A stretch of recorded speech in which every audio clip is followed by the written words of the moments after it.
புதன் பாத்தீங்கன்னா ஒரு முதல் வாரம் வந்து 12ஆம் இடத்துல இருந்து ரிஷபத்திலேயே இருந்த ராசிக்குள்ளேயே இருந்த புதன் 2வது வாரத்துல இருந்தே 2ஆம் இடத்துக்கு போய் குருவோட சேர்றது அருமை. ஏன்னா புதனுங்கிறது மிகவும் முக்கியமான கிரகம் ரிஷபராசிக்காரர்களுக்கு. அது வந்து மாதத்தின் 2வது வாரமே ஒரு 7ஆம் தேதி 8ஆம் தேதியே பாத்தீங்கன்னா 2ஆம் இடத்துல போய் ஆட்சி பலம் பெற்று குருவோட சேர்ந்திருக்கிறது தன லாபம், வாக்குல பேச்சினால் நல்ல பெனிஃபிட், டெக்னிக்கல் துறையில இருக்கக்கூடியவங்க, மீடியா துறையில இருக்கிறவங்க, ஐடி சாஃப்ட்வேர் இருக்கிறவங்க, அக்கௌண்ட்ஸ் இருக்கிறவங்க, ஜோதிட துறையில் இருக்கிறவங்களுக்குலாம் நல்ல மேன்மையை கொடுக்கக்கூடிய அமைப்பு மாதத்தின் 2வது வாரத்திலிருந்தே வரக்கூடிய அமைப்புகள் ரிஷபராசிக்காரர்களுக்கு புதன் குருவால் சேர்வதனால இருக்கு. அதே சமயத்துல ஜூன் 16ஆம் தேதி பாத்தீங்கன்னா மாதத்தின் செகண்ட் ஆஃப் ஸ்டார்டிங்ல சூரியன் என்று சொல்லப்படுகிற 4ஆம் வீட்டு அதிபதியும் 2ஆம் இடத்துக்கு போய் குருவோட சேர்ந்திருக்கிறது அற்புதம்.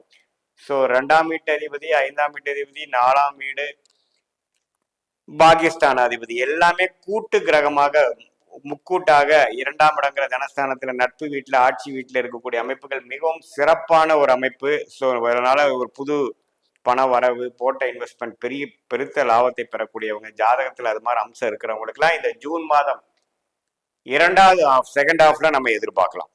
ஸோ ரிஷபராசிக்காரர்களுக்கு ஆல்ரெடி சொல்லிட்டோம், சனி 11ஆம் இடத்துல, குரு 2ஆம் இடத்துல இருக்கிறது பார்த்தீங்கன்னா பெருத்த லாபத்தை கொடுக்கக்கூடிய ஒரு இதுவரை செய்த 2 வருடமாக நீங்க 2023 இருந்து சனி 10ஆம் இடத்துல செய்த முயற்சிக்கு தகுந்த லாபத்தையும் அறுவடை செய்யக்கூடிய காலத்தையும் கொடுக்கக்கூடிய ஒரு காலகட்டத்துக்குள்ள முதல் மாதமாக ஜூன் 2025 வருதுங்கிறது நீங்க தெரிஞ்சுக்கணும். அதே சமயத்துல செவ்வாய் பார்த்தீங்கன்னா பங்குதாரர்கள் ஆணா இருந்தால் மனைவி, பெண்ணா இருந்தா கணவன், அது மாதிரி உறவை கொடுக்கக்கூடிய செவ்வாய் பாத்தீங்கன்னா இதுவரை 3ஆம் இடத்துல நீச்சமா இருந்தது. நட்பு வீடு, அதிநட்பு வீடு ஆகிய சிம்மத்தில் 4ஆம் இடத்தில் நட்பு வீட்டுக்கு மாறுவதும் நல்ல விஷயங்கள். ஸோ இதுவரை இருந்த கருத்து வேறுபாடுகள், சுணக்கங்கள் எல்லாம் கொஞ்சம் நீங்கி கொஞ்சம் நல்லாவே கொஞ்சம் இணக்கமா போகக்கூடிய அமைப்புகள், ஒரு புது பார்ட்னர்ஷிப் கிடைக்கிறது, அது மாதிரி விஷயங்கள், அது மூலமா தொழில் அமைப்புறது, ஒரு புது பார்ட்னர்ஷிப் மூலமா ஒரு தொழில் ஸ்டார்ட் பண்றது, அது மாதிரி விஷயங்களுக்கெல்லாம் நல்ல ஒரு பலனை கொடுக்கக்கூடிய அமைப்பு ரிஷபராசிக்காரர்களுக்கு உண்டு.